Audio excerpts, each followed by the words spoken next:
Please remain seated. We will pause our service here right after our prayer for protection and for peace for our Veterans Day Shabbat program. And I'd like to open what we're going to be doing tonight by asking Gary to come and share the story of his father's service with us.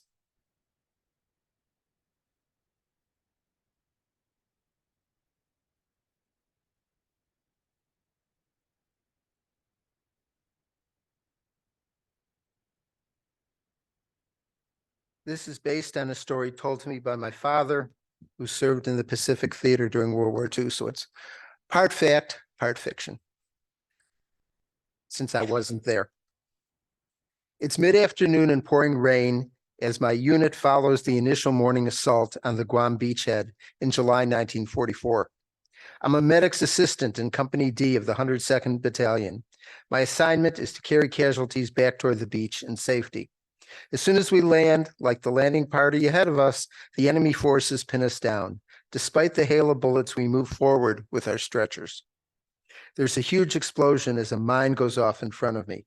Tommy, holding the front of the stretcher, is ripped apart. There wasn't even time for a scream. I don't think I'm wounded, only shocked, and I can't hear anything. The pillboxes up the rise strafe my position, and I dive into the shell hole for protection. It's deep, and when I land, my helmet flies off, and I hit my head.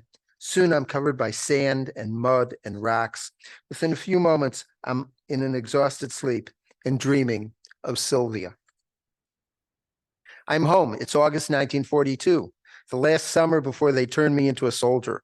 Sylvia and I are in Jackson Park by the 63rd Street beach. We are native Chicagoans and live on the south side. This is where our friends hung out on summer nights, enjoying whatever breeze can be found by the lakefront. I buy cups of lemonade and bags of peanuts from a stand, and we sit looking out at Lake Michigan. Our conversation is of the present and the future.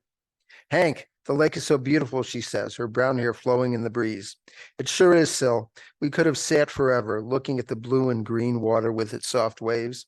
It's hard to believe in a few weeks you'll be far away. I sighed thinking of where I will be. I'm 25 and have never been out of the Midwest. Yeah, far, far away. I had my physical, the paperwork is done, and I'll be heading out 2 weeks from Tuesday. Do you know where they're going to send you? Down to Camp Robinson in Arkansas for basic training. After that, I don't know. Imagine me, a Chicago boy with parents from the old country, and of all places, Arkansas. You'll do fine, she said while poking me in the belly. Don't forget about me, Buster. No chance of that, I replied, gazing at her red lips and imagining kissing them. And I won't forget about you either, Hank. Wherever they send you, you be careful. I don't want you to get hurt. We have big plans, you know, wedding, kids. Big plans, I thought of something my mother said. Man plans and God laughs.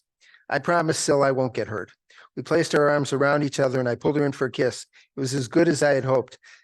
That was nice. I'll hold you to that, Hank. I need you to come back. As she says that, Sylvia moves away, farther and farther away. My eyes open and it's dark. Where the hell am I? Where's Sylvia? The lemonade, the kiss, it was so real. Then I remembered I'm in a hole 7,000 miles from Chicago. My head and muscles scream for mercy as I push the lid of dirt and debris up and out of the way. Cautiously, I stick my head out of the hole and witness a different scene than when I dove in headfirst after the blast. How long ago was that? The sun is almost directly above me. Feels like 24 hours. The last sights I remember were tracers lighting up the sky overhead, bullets and shrapnel all around me, and the ground quaking with the concussion of an explosion. I dove in the hole and then nothing, except for the dream. Now all I hear is the call of birds circling overhead. Instead of a grassy rise interspersed with the drifting beach sand, the ground is covered with dried blood mixed with clumps of dirt, the stench of rotting bodies, and gunpowder. I claw my way out of the hole toward daylight and squint to block the sun. Too bright after spending the last day underground. I look south past the beach and toward the ocean. The big ships that brought us from Hawaii and the smaller landing boats took us to the shore are gone. Looking north up the rise, the pillboxes that had rained fire are twisted metal and concrete, with the bodies of enemy soldiers dangling out of the openings. I trudge past the devastation, reaching the peak. There is noise in the distance, mechanical sounds like trucks. Then I get closer, voices. I see soldiers in the distance, our soldiers. I'd run, but my boots feel like they're filled with lead. Instead, I stumble forward and see an officer. I report my name and unit and ask where I could find the rest of my company.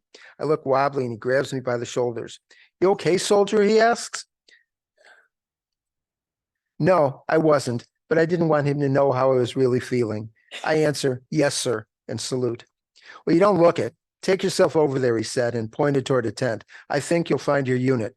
Then I hear him whisper, or what's left of it. Thank you, sir. I stagger toward the tent. Opening the flap, I hear the whimpering and moans of injured soldiers, see a medical unit filled with casualties laid out in cots in military rows. I'm suddenly grabbed by two men. I recognize them as Charlie and Joe, members of my company. Charlie looks okay while Joe has a bandage around his head.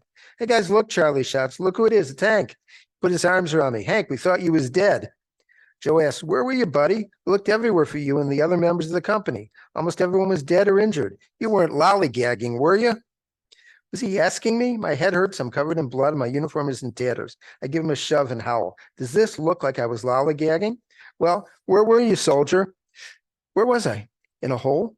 Or back on the south side with my Sylvia sharing lemonade-flavored kisses?